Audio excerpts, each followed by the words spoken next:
我们望月女子古木木，希望让每个人重新看待生理期，每个月都 Good Moon Moon。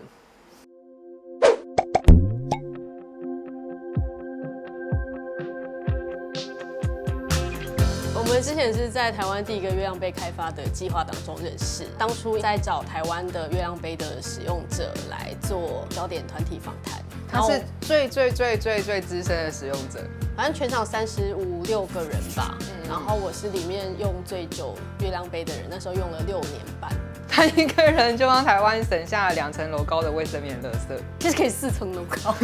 4层楼吗？创业的契机就是当时就是我推坑的，我被推坑，就因为我们一直都是非常热爱生理用品的人，那时候做完月亮杯案就觉得天哪，就这样子结束了吗？我好想要再继续在这个领域里面做一些事情。然后我们就会觉得说，如果我们想要这个环境更好，就是让大家更正向看待生理期，那是不是我们应该要自己跳进来做？然后因为我原本在设计公司，透过月亮杯案子，我就突然发现，好像在生理期、生理用品这个月世界的事情，对我来讲是很有热情。那我觉得这条路上还有很多可能性可以去尝试。那你要不要一起来做些什么啊？好啊。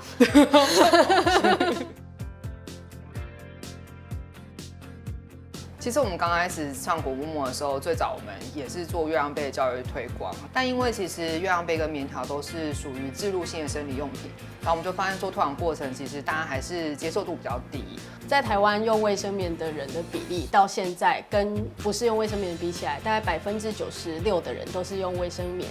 然后那个时候就注意到说，国外其实有一个产品叫做吸血内裤了，然后我们那时候就全部买回来，全部试了一轮，然后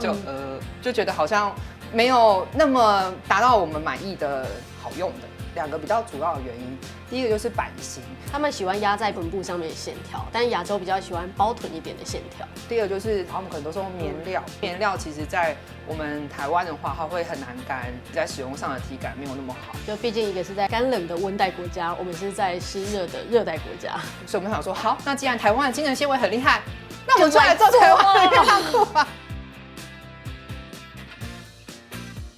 一开始也想得很简单，就想说，哎呀，也不过就是吸湿排汗嘛，抗菌嘛，防水嘛，就找人把它车在一起，不就做好了吗？对，不就做好了吗？然后第一个先遇到的瓶就是，比方说我们要吸湿排汗的布，我们那时候第一个接洽到的布厂业务，他就听到我们要吸湿排汗的布，他就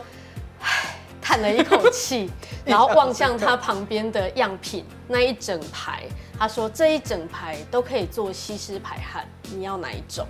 然后我们就傻掉，因为我们没有办法从布料的特性去判断它是不是我们要的布。我们唯一能做的就只有打样出来直接试。虽然我们对这些专业没有什么背景，但是我们对于我们自己对产品的挑剔很有信心。但因为打样非常的珍贵，我们常常有时候拿到打样只有2件。那我们共识就是至少有1件干净的，我们会留在公司作为样品，所以我们能试穿的就只有1件。因为我们又是要实际去试穿，所以我们就是别人是说穿同一条裤子长大，然后我们就是穿同一条内裤创业，然后这是真的，而且是穿同一条吸血内裤创业。在生理期的时候测试，真正你要去测试说它实际穿起来的体感，其实就是我们要在生理期的那几天，就是认真的穿它，认真的测试。所以就变成说，比方说我生理期先来，我就赶快穿，然后穿完之后那个就吸满我包包自己起来，然后赶快测说它会不会漏，它的吸收量，我要洗它它的感觉，然后我洗完之后赶快把它弄干，然后就赶快交给他。我也来了，快给我！这样快点。为了月经，我们可以认真的很疯狂，疯狂的很认真。